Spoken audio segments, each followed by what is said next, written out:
So yun mga diskarte, dahil hindi na natin natanggal yung ating bukat. Hindi kasi hindi ma-set up yung kanyang timing chain. Kaya yung magiging problema sa pagkitan at hindi siya ma-adjust.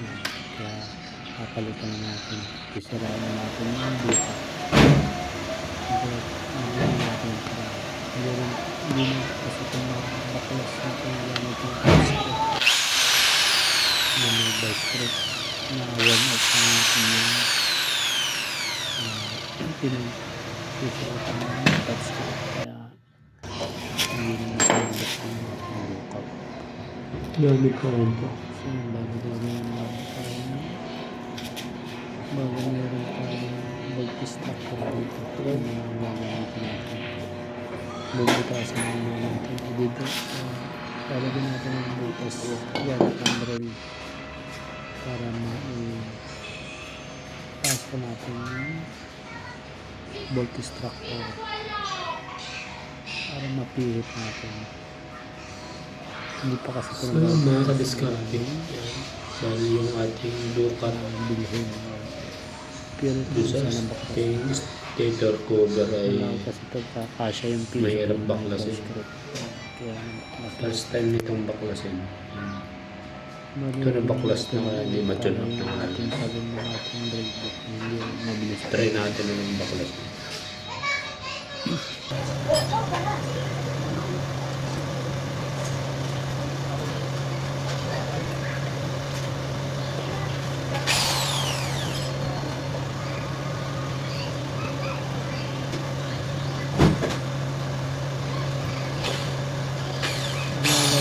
Pagbubutas natin dito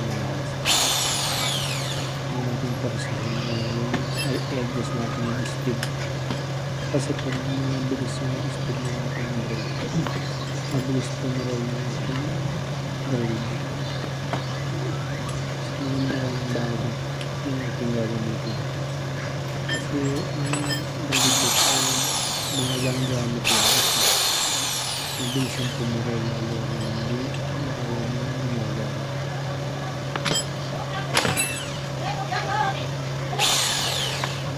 hindi sa rin kasi kung signalo at nagkakasuhan ng drill.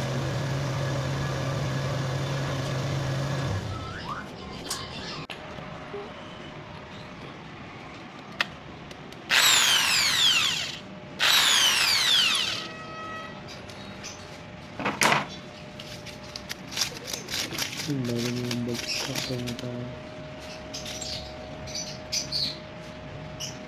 So yun, naglaliman na natin yung butas. Kasya na dito yung bolt structure. Huwag lang natin kalaliman yung butas. Kasi baka marami yung magneto natin. Baka lumampas na doon.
bumagsak.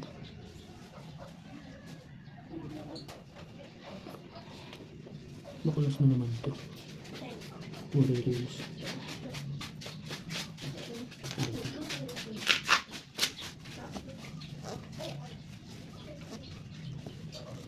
Hmm.